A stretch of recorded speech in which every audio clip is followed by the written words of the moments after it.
সবার বন্ধু। এবার আমি তোমাদের সবাইকে দেখাবো ম্যাজিক। এই দেখো খালি গ্লাস।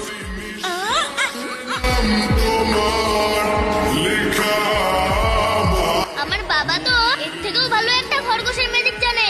ওই বাবার চামচা, এটা তো সবে শুরু ছিল। আমার গুরু জাদুকর গুগল এমন একটা ট্রিক শিখিয়েছে সেটা সে নিজেও করতে পারে না, শুধু আমি করতে পারি। দেখাবো নাকি বল? আচ্ছা, তুমি আমাদের ম্যাজিক দেখাবে তো? এমনি এমনি দেখাবো না। আগে তোমরা ন্যান্সির ভালো বন্ধু হয়ে যাও, ওর সাথে খেলো, আর তারপর যদি ন্যান্সি বলে তখনই ম্যাজিক দেখাবো। আমাদের ওই পায়রার ম্যাজিকটা দেখাবে তো?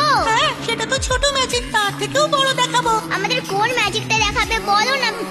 ম্যাজিক করে 1 মিনিটে মেয়েকে ছেলে বানিয়ে দেবো। সত্যি তো? ওই প্রমিস করো। এই প্রমিস কর। এখন থেকে ন্যান্সি ঠিক করে ওষুধ খাবে। Thank you. আমার এখন মনে হচ্ছে যে এবার পুরোপুরি সুস্থ হয়ে যাবে।